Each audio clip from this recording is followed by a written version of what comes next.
कल्पना कीजिए 17वीं सदी का भारत, एक ऐसा दौर जहां मुगलों की सत्ता अपने चरम पर थी। उनकी विशाल सेनाओं और धन संपत्ति का कोई सानी नहीं था। दिल्ली का तख्त हिंदुस्तान की नियति लिख रहा था। ऐसे में एक छोटी सी रियासत, एक युवा मराठा सरदार जिसकी पहचान बस इतनी थी कि वह एक जमींदार का बेटा था, भला क्या कर सकता था? क्या वो मुगलों को ललकार सकता था? क्या वो उनकी नाक के नीचे से उनका सबसे कीमती खजाना लूट सकता था? ये कहानी सिर्फ लूट की नहीं है, ये कहानी है हिम्मत की, रणनीति की और एक ऐसे स्वप्न की जो एक साधारण व्यक्ति को असाधारण बना देता है। ये कहानी है शिवाजी महाराज की, जिन्होंने मुगलों की शक्ति को चुनौती दी और उन्हें करारा जवाब दिया। ये कहानी है सूरत की लूट की, एक ऐसा अध्याय जो भारतीय इतिहास के पन्नों में सुनहरे अक्षरों में दर्ज है। नंबर 1, एक उभरता हुआ सूर्य और ढलता हुआ मुगल गौरव, एक अजीबो गरीब खेल का मैदान। 17वीं सदी का दक्कन यानी आज का महाराष्ट्र, तेलंगाना, कर्नाटक और आंध्र प्रदेश का कुछ हिस्सा एक अजीबो गरीब खेल का मैदान था। यहां एक तरफ मुगलों की बढ़ती महत्वाकांक्षाएं थीं जो दक्षिण भारत को अपने साम्राज्य में मिलाना चाहते थे। दूसरी तरफ बीजापुर और गोलकोंडा जैसी सल्तनतें थीं जो मुगलों से अपनी आजादी बनाए रखने के लिए संघर्ष कर रही थीं।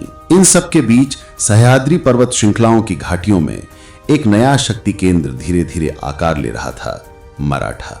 शिवाजी का उदय, एक चिंगारी जो आग बन गई।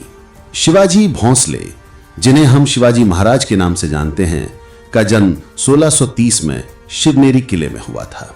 उनके पिता शाहजी भोंसले बीजापुर सल्तनत के एक प्रभावशाली जागीरदार थे, लेकिन शिवाजी का मन जागीरदारी की छोटी मोटी राजनीति में नहीं लगता था।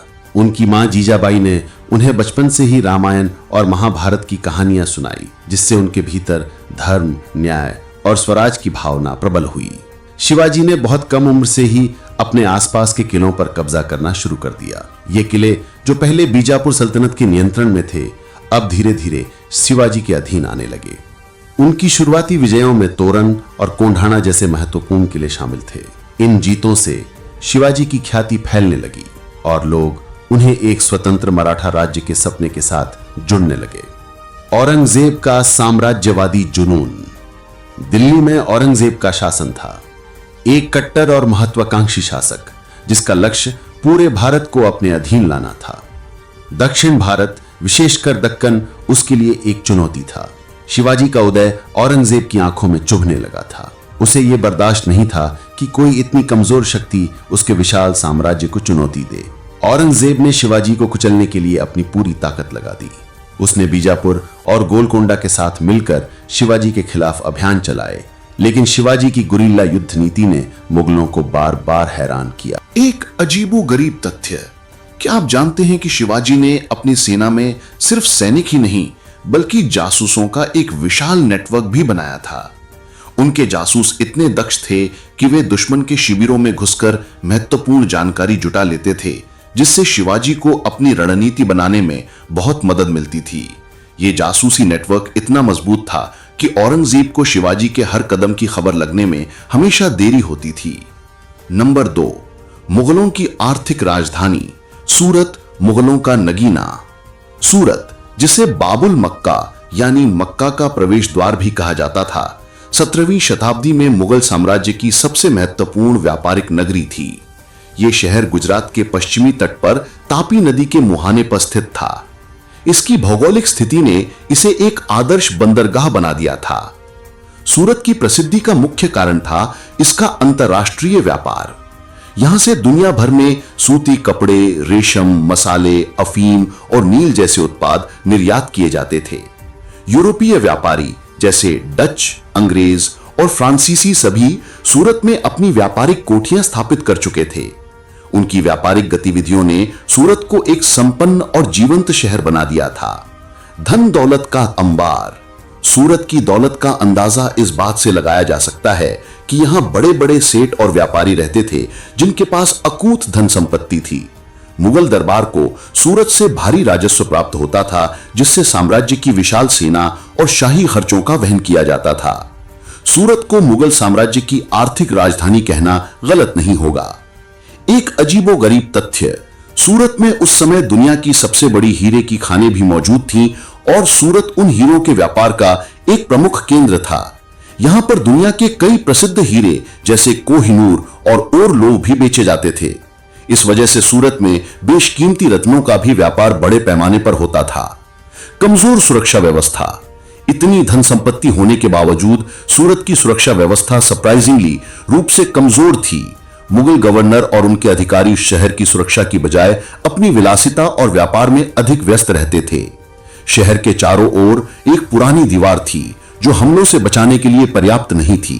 इसके अलावा यहां कोई मजबूत किलेबंदी नहीं थी जिससे ये बाहरी आक्रमणों के प्रति संवेदनशील था।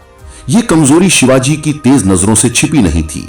उन्हें पता था कि सूरत पर हमला करके वे मुगलों को न केवल आर्थिक रूप से चोट पहुंचा सकते हैं बल्कि उनके गौरव को भी ठेस पहुंचा सकते हैं। नंबर 3, योजना का जन्म। एक दुस्साहसिक विचार, औरंगजेब की धमकियां और शिवाजी का संकल्प। शिवाजी की लगातार बढ़ती ताकत से औरंगजेब चिंतित था। उसने शिवाजी को रोकने के लिए कई प्रयास किए लेकिन वे सभी असफल रहे। औरंगजेब ने शिवाजी को धमकियां भेजनी शुरू कर दी, उन्हें पहाड़ी चूहा और लुटेरा कहकर अपमानित किया। इन धमकियों ने शिवाजी के मन में मुगलों को सबक सिखाने का संकल्प और मजबूत कर दिया। एक अजीबोगरीब तथ्य, औरंगजेब ने एक बार शिवाजी को पत्र लिखकर कहा था कि अगर उन्होंने मुगल साम्राज्य के सामने आत्मसमर्पण नहीं किया तो उसे अपने पूरे दक्कन अभियान को बंद करके शिवाजी को कुचलने के लिए पूरी सेना भेजनी पड़ेगी। यह औरंगजेब की हताशा को दर्शाता था। सूरत एक आसान शिकार। शिवाजी ने अपने खुफिया जानकारी के आधार पर यह आकलन कर लिया था कि सूरत एक कमजोर लक्ष्य है। उन्होंने सुना था कि सूरत में अपार धन दौलत है और वहां की सुरक्षा व्यवस्था नाम मात्र की है। यह उनके लिए मुगलों को आर्थिक और नैतिक दोनों तरह से चोट पहुंचाने का एक सुनहरा अवसर था। योजना का निर्माण, गोपनीयता और गतिशीलता। शिवाजी एक महान रणनीतिकार थे।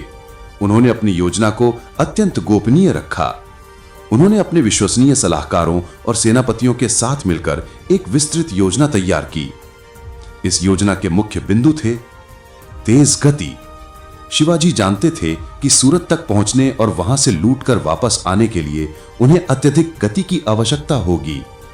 आश्चर्य का तत्व, वे मुगलों को हैरान करना चाहते थे ताकि उन्हें प्रतिक्रिया करने का समय ही न मिले। न्यूनतम रक्तपात, उनका उद्देश्य लूट था, न कि अनावश्यक रक्तपात। उन्होंने अपनी सेना को निर्देश दिए कि वे केवल उन लोगों को नुकसान पहुंचाएं जो प्रतिरोध करें। पुख्ता खुफिया जानकारी। शिवाजी ने अपने जासूसों को सूरत भेजकर शहर की पूरी जानकारी जुटाई जिसमें धनवान व्यापारियों के ठिकाने, सुरक्षा व्यवस्था और मुख्य प्रवेश द्वार शामिल थे। शिवाजी ने अपनी सेना को 2 भागों में विभाजित किया। एक टुकड़ी सूरत पर सीधा हमला करेगी जबकि दूसरी टुकड़ी मुगलों की किसी भी संभावित प्रतिक्रिया को रोकने के लिए रास्ते में रणनीतिक स्थानों पर तैनात रहेगी। यह योजना जितनी दुस्साहसिक थी उतनी ही प्रतीक। नंबर 4, तूफान से पहले की शांति, मार्च की शुरुआत। शिवाजी का गुप्त प्रस्थान। जनवरी 1664 की शुरुआत थी। शिवाजी ने अपनी लगभग 4000 घुड़सवारों की चुनिंदा सेना के साथ रायगढ़ किले से चुपचाप प्रस्थान किया। उन्होंने अपनी यात्रा को अत्यंत गोपनीय रखा। किसी को भी यह पता नहीं था कि वो कहां जा रहे हैं। यहां तक कि उनकी सेना के अधिकांश सैनिकों को भी उनके वास्तविक लक्ष्य का पता नहीं था। उन्हें केवल यह बताया गया था कि वो एक महत्वपूर्ण सैन्य अभियान पर जा रहे हैं। एक अजीबोगरीब तथ्य, शिवाजी ने अपनी सेना के साथ इतनी तेजी से यात्रा की कि उन्होंने एक दिन में लगभग 80 किलोमीटर की दूरी तय की। यह उस समय के लिए एक अविश्वसनीय उपलब्धि थी, खासकर जब उन्हें बीहड़ इलाकों और नदियों को पार करना था। उनकी सेना के पास हल्के हथियार और कम सामान था ताकि वो तेजी से आगे बढ़ सकें। मुगलों की बेखबरी। मुगल अधिकारियों को शिवाजी के प्रस्थान की कोई खबर नहीं थी। वे अपनी सामान्य दिनचर्या में व्यस्त थे और उन्हें कोई खतरा महसूस नहीं हो रहा था। सूरत के गवर्नर इनायत खान एक लापरवाह शासक थे जो अपनी विलासिता और शराबखोरी में डूबे रहते थे। उन्हें शिवाजी की क्षमताओं का कोई अंदाजा नहीं था और वे उन्हें सिर्फ एक स्थानीय डाकू मानते थे। मार्ग में बाधाएं और उनका सामना। शिवाजी की सेना को सूरत तक पहुंचने के लिए लगभग 400 किलोमीटर की दूरी तय करनी थी।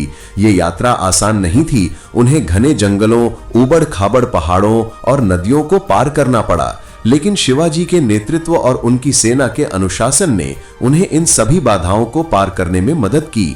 वे रास्ते में छिपकर चलते थे और रात में ही यात्रा करते थे ताकि उनकी उपस्थिति का किसी को पता न चले।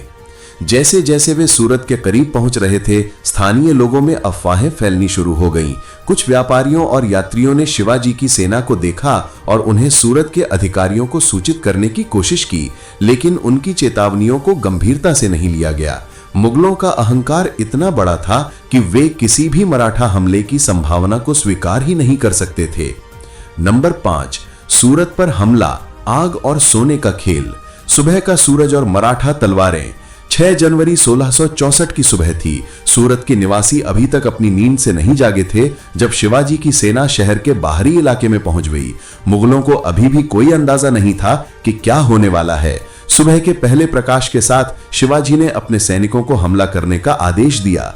एक अजीबोगरीब तथ्य, जब शिवाजी की सेना सूरत में घुसी तो उन्होंने सबसे पहले शहर के मुख्य द्वारों पर तैनात मुगल सैनिकों को काबू किया। इसके बाद उन्होंने एक घोषणा की कि वे केवल उन लोगों को नुकसान पहुंचाएंगे जो प्रतिरोध करेंगे और महिलाओं और बच्चों को कोई हानि नहीं पहुंचाई जाएगी। ये उनकी रणनीति का एक हिस्सा था ताकि शहर में अनावश्यक अराजकता न फैले और वे अपने लक्ष्य पर ध्यान केंद्रित कर सकें। व्यापारियों का आतंक और खजाने की तलाश। शिवाजी की सेना ने शहर के सबसे धनी इलाकों को निशाना बनाया। वे उन व्यापारियों और सेठों के घरों और गोदामों में घुस गए जिनके पास सबसे अधिक धन दौलत थी। शहर में जल्द ही भगदड़ मच गई। व्यापारी और उनके परिवार दहशत में थे। कई लोगों ने अपने खजाने छिपाने की कोशिश की, लेकिन शिवाजी के जासूसों की पुख्ता जानकारी के कारण उन्हें यह पता था कि कहां खजाना छिपा हो सकता है। शिवाजी की सेना ने व्यवस्थित रूप से लूटपाट की। उन्होंने सोने, चांदी, जवाहरात, कीमती कपड़े और अन्य मूल्यवान वस्तुओं को इकट्ठा किया। उन्होंने अपनी सेना के अनुशासन को बनाए रखा और लूटपाट के दौरान भी अनावश्यक हिंसा से परहेज किया। इनायत खान की कायरता। सूरत का गवर्नर इनायत खान इस हमले से पूरी तरह से हैरान था। जब उसे हमले की खबर मिली तो वो इतना डर गया कि वो अपने महल में दुबक गया और बाहर निकलने की हिम्मत नहीं की। उसने अपनी सेना को संगठित करने की भी कोशिश नहीं की। उसकी कायरता ने शिवाजी के लिए रास्ता और आसान बना दिया। कुछ यूरोपीय व्यापारियों ने अपने व्यापारिक कोठियों की रक्षा करने की कोशिश की, लेकिन उन्हें भी शिवाजी की सेना का सामना करना पड़ा। शहर जल रहा था। जैसे जैसे लूटपाट जारी थी, शिवाजी की सेना ने कुछ महत्वपूर्ण इमारतों में आग लगा दी ताकि मुगलों को और अधिक नुकसान पहुंचाया जा सके। धुएं के गुबार सूरत के आसमान में छा गए, जिससे चारों ओर आतंक का माहौल बन गया। यह सिर्फ एक लूट नहीं थी, यह मुगलों के गौरव पर एक सीधा प्रहार था। नंबर 6, लूट का माल और एक कड़वी जीत। अभूतपूर्व लूट। शिवाजी और उनकी सेना ने 3 दिन तक सूरत में लूटपाट की। उन्होंने इतना धन लूटा जिसकी किसी ने कल्पना भी नहीं की थी। सोने के सिक्के, चांदी के ढेर, कीमती रतन, मोती, रेशमी कपड़े, सब कुछ शिवाजी के हाथों में आ गया। अनुमान है कि शिवाजी ने उस समय लगभग 1 करोड़ रुपए की संपत्ति लूटी थी, जो आज के समय में अरबों रुपए के बराबर होगी। एक अजीबोगरीब तथ्य, शिवाजी ने लूट के दौरान एक यूरोपीय व्यापारी बर्नियर को भी बंधक बना लिया था। बर्नियर ने अपनी किताबों में इस लूट का विस्तृत वर्णन किया है और उसने शिवाजी की रणनीति और अनुशासन की भी प्रशंसा की है। उसने लिखा है कि शिवाजी ने लूटपाट के दौरान महिलाओं और बच्चों को कोई नुकसान नहीं पहुंचाया और चर्चों और धार्मिक स्थलों को भी बख्श दिया। मुगलों की शर्मनाक हार। सूरत की लूट मुगलों के लिए एक शर्मनाक हार थी। यह सिर्फ आर्थिक नुकसान नहीं था, बल्कि उनके प्रतिष्ठा को भी गहरी चोट लगी थी। पूरे मुगल साम्राज्य में यह खबर आग की तरह फैल गई कि एक मराठा सरदार ने मुगलों की आर्थिक राजधानी को लूट लिया है और मुगल सेना कुछ नहीं कर पाई। औरंगजेब का क्रोध। जब औरंगजेब को सूरत की लूट की खबर मिली तो वो आग बबूला हो गया। उसे विश्वास नहीं हो रहा था कि शिवाजी ने इतनी बड़ी दुस्साहसिक कार्रवाई की है। उसने तुरंत शिवाजी के खिलाफ एक विशाल सैन्य अभियान की योजना बनाना शुरू कर दिया, जिसमें मिर्जा राजा जयसिंह को दक्कन भेजा गया। एक कड़वी जीत। शिवाजी ने जो सूरत से धन लूटा था, उसका उपयोग उन्होंने अपने मराठा साम्राज्य को मजबूत करने, सेना को हथियार बंद करने और किलों का निर्माण करने में किया। यह लूट सिर्फ धन के लिए नहीं थी, यह मुगलों को यह संदेश देने के लिए थी कि शिवाजी को कम आंकना उनकी सबसे बड़ी गलती होगी। यह जीत शिवाजी की रणनीति और मुगलों की कमियों का प्रमाण थी। नंबर 7, परिणाम और दूरगामी प्रभाव। मराठा शक्ति का उदय। सूरत की लूट ने शिवाजी की प्रतिष्ठा को पूरे भारत में बढ़ा दिया। वे एक स्थानीय सरदार से एक शक्तिशाली शासक बन गए जिसने मुगलों को चुनौती दी। इस घटना ने मराठा शक्ति के उदय को गति दी। मराठा सैनिक और सरदार शिवाजी के नेतृत्व में एकजुट होने लगे और उन्हें एक स्वतंत्र मराठा राज्य के सपने में विश्वास होने लगा। मुगलों का पतन शुरू। सूरत की लूट ने मुगलों के पतन की शुरुआत की। यह घटना उनके अहंकार और लापरवाह शासन का परिणाम थी। मुगलों की आर्थिक राजधानी की लूट ने साम्राज्य की वित्तीय नींव को हिला दिया। इसके बाद मुगल साम्राज्य को दक्षिण में शिवाजी और अन्य मराठा सरदारों से लगातार चुनौतियों का सामना करना पड़ा, जिससे उनका ध्यान उत्तर भारत से हट गया। एक अजीबोगरीब तथ्य, सूरत की लूट के बाद औरंगजेब ने सूरत की सुरक्षा के लिए एक नई दीवार बनवाई और अधिक सैनिक तैनात किए, लेकिन यह सब बहुत देर से हुआ था। शिवाजी ने अपना काम कर दिया था। भारतीय इतिहास पर प्रभाव। सूरत की लूट भारतीय इतिहास में एक महत्वपूर्ण मोड़ था। इसने मुगलों की अजेयता के मिथक को तोड़ दिया और एक नई शक्ति मराठों के उदय का मार्ग प्रशस्त किया। इस घटना ने भारतीय उपमहाद्वीप में सत्ता के संतुलन को बदल दिया और अंततः मराठा साम्राज्य को भारत की प्रमुख शक्ति के रूप में स्थापित किया। शिवाजी की यह रणनीति न केवल आर्थिक रूप से मुगलों को कमजोर करने की थी, बल्कि यह एक मनोवैज्ञानिक युद्ध भी था। यह मुगलों को यह दिखाने के लिए था कि कोई भी उनके साम्राज्य को चुनौती दे सकता है। यह घटना आज भी भारतीय सैन्य रणनीति और नेतृत्व का एक उत्कृष्ट उदाहरण है। नंबर 8, शिवाजी एक जननायक। शिवाजी का नेतृत्व और दूरदर्शिता। सूरत की लूट केवल एक सैन्य अभियान नहीं थी, यह शिवाजी की दूरदर्शिता, साहस और नेतृत्व का प्रमाण थी। उन्होंने एक ऐसे समय में मुगलों को चुनौती दी जब कोई और ऐसा करने की हिम्मत नहीं कर सकता था। उन्होंने अपनी छोटी सी सेना के साथ विशाल मुगल साम्राज्य को हिला दिया। उन्होंने एक अनुशासित और समर्पित सेना का निर्माण किया। उन्होंने अपने सैनिकों को गुरिल्ला युद्ध नीति में प्रशिक्षित किया, जिससे वे मुगलों की विशाल सेनाओं का सामना कर सकें। उन्होंने अपनी प्रजा के लिए न्याय और सुशासन स्थापित किया। वे सिर्फ एक विजेता नहीं थे, बल्कि एक दूरदर्शी शासक भी थे। एक अजीबोगरीब तथ्य, शिवाजी को पहाड़ी चूहा कहा जाता था, लेकिन उन्होंने इस उपनाम को अपनी ताकत में बदल दिया। जिस तरह एक चूहा अपने छोटे आकार के बावजूद कहीं भी घुस सकता है, उसी तरह शिवाजी अपनी गुरिल्ला रणनीति से मुगलों को कहीं भी निशाना बना सकते थे। विरासत और प्रेरणा। शिवाजी महाराज भारतीय इतिहास के सबसे महान योद्धाओं और शासकों में से एक हैं। उनकी कहानी हमें प्रेरणा देती है कि कैसे एक व्यक्ति अपनी इच्छा शक्ति और दृढ़ संकल्प से बड़ी चुनौतियों का सामना कर सकता है। सूरत की लूट उनकी एक ऐसी विजय थी जिसने इतिहास के पाठ्यक्रम को बदल दिया और मराठा साम्राज्य के गौरवशाली युग की शुरुआत की। आज भी जब हम शिवाजी महाराज के बारे में सोचते हैं तो हमें साहस, रणनीति और स्वराज के लिए संघर्ष की याद आती है। उनकी विरासत हमें यह सिखाती है कि शक्ति सिर्फ हथियारों में नहीं होती, बल्कि दृढ़ विश्वास और सही नेतृत्व में होती है। सूरत की लूट सिर्फ एक घटना नहीं थी, यह एक ऐसा बयान था जिसने मुगलों को बताया कि अब दक्कन में एक नया सूर्य उदय हो रहा था और उसका नाम था शिवाजी। अंत में यही निष्कर्ष निकलता है कि सूरत की लूट एक ऐसा नाम जो भारतीय इतिहास में रोमांच और आश्चर्य से जुड़ा है। यह सिर्फ एक लूट नहीं थी, यह एक क्रांति थी। एक मराठा सरदार की मुगलों के खिलाफ एक ऐसी दुस्साहसिक कार्रवाई जिसने उनके गौरव को धूल में मिला दिया और एक नए युग की शुरुआत की। यह कहानी हमें बताती है कि कैसे एक व्यक्ति अपने साहस, बुद्धिमत्ता और दूरदर्शिता से इतिहास को बदल सकता है। शिवाजी महाराज अमर हैं और उनकी यह गाथा हमें हमेशा प्रेरित करती रहेगी।